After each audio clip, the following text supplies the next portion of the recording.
place of even people or babysitters. It has been a babysitter for many. And that's how they pumped a different version of reality into the minds of the public, and still do. Oh, yeah. Most folk, regardless of their age, never question why that television is there, or what kind of programming is put out by specific types of experts. What is it doing to their actual mind? Yeah. They question nothing, but they do believe what they're told.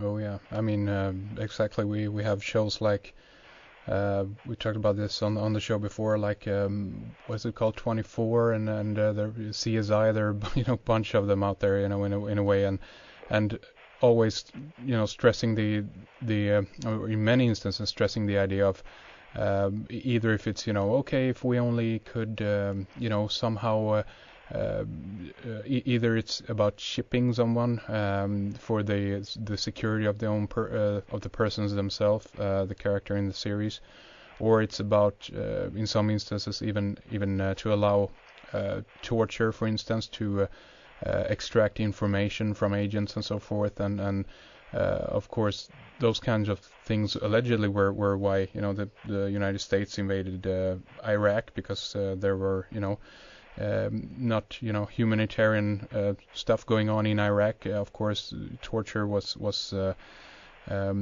prominent, as it were, but now the Western world in that sense is ending up in the same the same place. Yeah, well, we know. I mean, even when they had the open inquiry with George Bush and some of the heads present, and it was televised in Canada, when he was asked straight out, why did he go into Iraq? Because we found no weapons of mass destruction, and he had nothing to do with 9/11. Yeah. And George Bush said, I know he had nothing to do with 9/11. He said he was just a bad man, and he says the world's a better place without him. Yeah, that's what he said on national television. Yeah, exactly. And it had nothing to do with 9/11.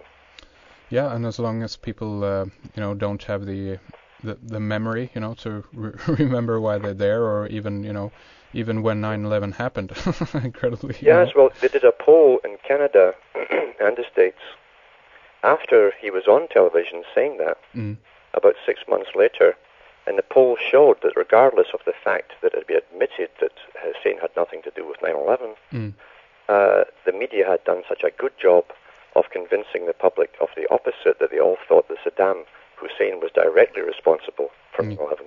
Yeah, exactly. Yeah, there you go. So I mean, okay, what about? Let's take another example of centralized control, like within politics or whatever.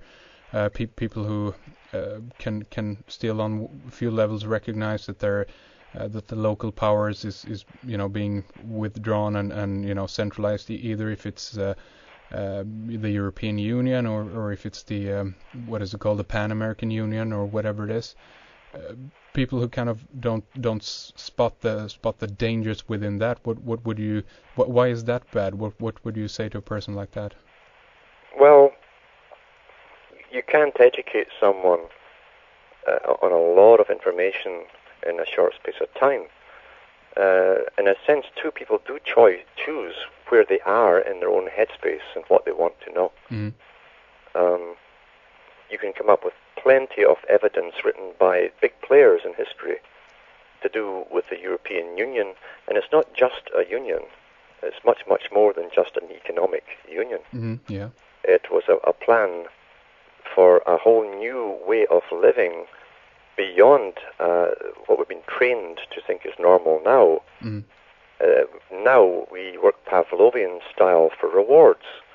We reward ourselves and we put our work in, our time in, and we buy little trinkets of junk from China that generally break down very quickly and end up in the garbage. But that's Pavlovian training. We think that's normal because we've been trained to think that's normal. That's what existence, we think, is all about. Putting up with hardship and then rewarding yourself every month. Yeah, I mean... Well, the next system is to cut down on all resources.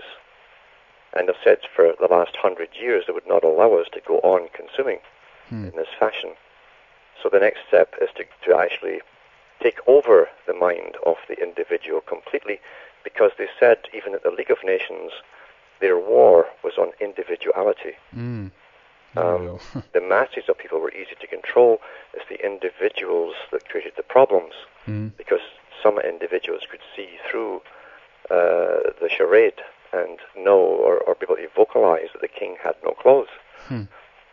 So they decided long ago that they'd have to use science, and science would be their savior to bring peace to the world, and then they defined peace as the absence, basically, of individual thought, or the ability to have individual thought. Science would bring them to a stage where they could control the mind of every person. And even with the Loyola meetings in Louisiana they've had over the last few years, World Science meetings, say that the chip is ready to go. And once it's installed, the guy from Tokyo said, think of it more like a beehive. The sound will be the buzzing of the communications of supercomputers, giving information to those around you and to you, and information going back again. He said there'll be no such thing as individuality, and no ability for an individual to even perceive of themselves as a distinct, separate individual. So science is going to be their savior to create this global tyranny. However, they've admitted that the elite themselves will not have this chip, because they need to retain their survival mechanisms, because they will be guiding the world. Whereas the public won't need it, because the state and the experts, the technocrats they call them, will be dealing with making all your decisions for you. Yeah, it's about developing a worker force, I guess. A robotized humanity, and having to be able to use them for the purposes that they see fit, I guess. Yeah, ID also means ideal design. Interesting. And so they're going to redesign special humans after that phase, and no one will object, because no one could possibly even think for themselves to object. And bring in more specialized types of humans, just like Plato talked about 2,300 years ago. But you mentioned the Loyola meeting. Goes that back to Ignatius Loyola? Well, that was named after. It was a Catholic college and university, and that's where they held these science meetings for the big boys in the microchip business. And it was the first one was headed off by Newt Gingrich. He gave the opening speech, and then they went through the format of what they have, of how these chips have a protoplasmic covering, which will embed itself and attach itself like little tendrils through your nervous system, and be able to pass information directly into the neurons, your nerves, to the brain, and vice versa. And that it's all ready to go. All they have to do now is convince the public, by one way or another, to accept it. So, and they said that they would fund novelists, movie writers, science fiction writers, to make this desirable to the youth. And sure enough, after the first meeting, we suddenly had lots of movies come out where the superheroes all had enhancement, you might call it, with these chips in them.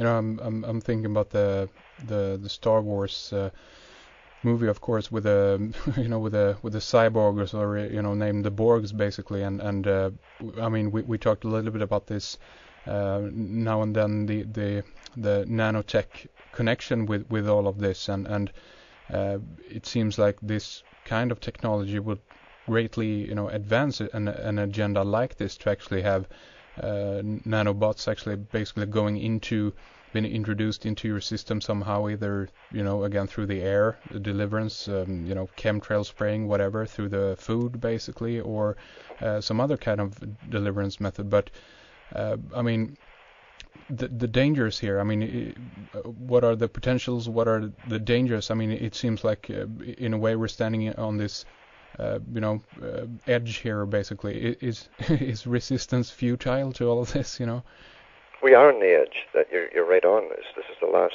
step of this phase, and that even discussed if they could hype up tension and fear amongst the public, and announced this also, which I'm waiting to see Oprah or some of the big players start to push it. Mm. And they've had some medical journals out on it. They said that they can stimulate various natural sedatives or tranquilizers from the brain. So the brain could be actually used to create its own tranquilizers via a chip, which will stimulate certain parts of it. Yeah. And if they can hype up enough fear and bring this forth as a form of natural tranquility without drugs, the people will also go for it just to get relief. Yeah, exactly. Yeah, just heighten up the stimulant so people are sedated back again. This reminds me. What was it? What was that guy's name? Delgado, who did some experiments on the guy who was actually capable of stopping a bull after implanting a microchip inside the bull. Do you remember this? Yeah, Delgado worked for the FBI departments and the CIA. If you want to know who's been spearheading the whole movement, it's the industrial military complex that Eisenhower warned the public about in his farewell address. These characters have funded all of this into being because they knew exactly where they were going a long time ago. And Delgado was one of many. Tavistock Institute was also heavily involved. Aldous Huxley visited Tavistock often to watch the experiments where they put wires in patients' brains and made them do the same stuff. So what Delgado was doing to show the public had already been done on humans in Tavistock.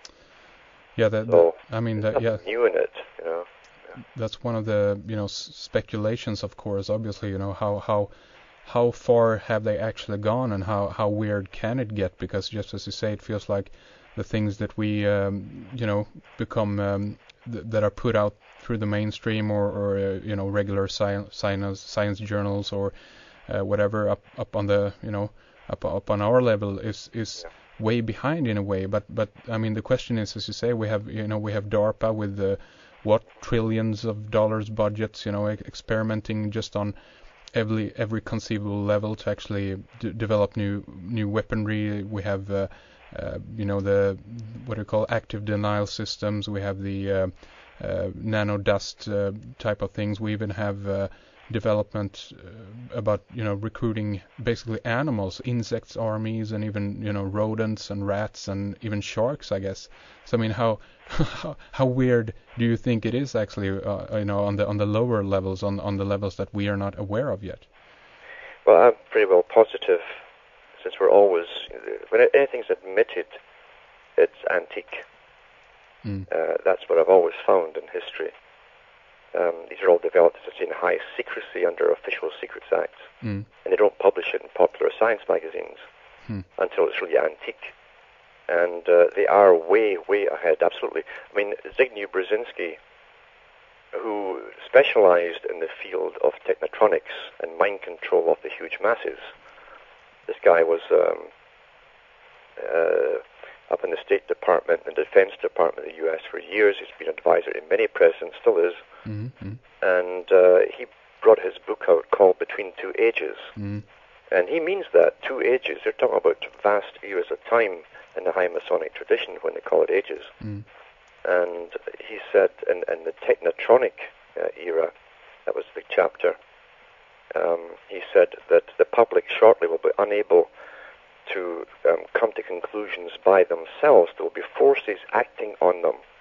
He was talking about basically electrical type technologies, which would affect their minds, and they would be unable to they wouldn't even know that their moods, their thoughts were being directed by a very few people in the know at the top.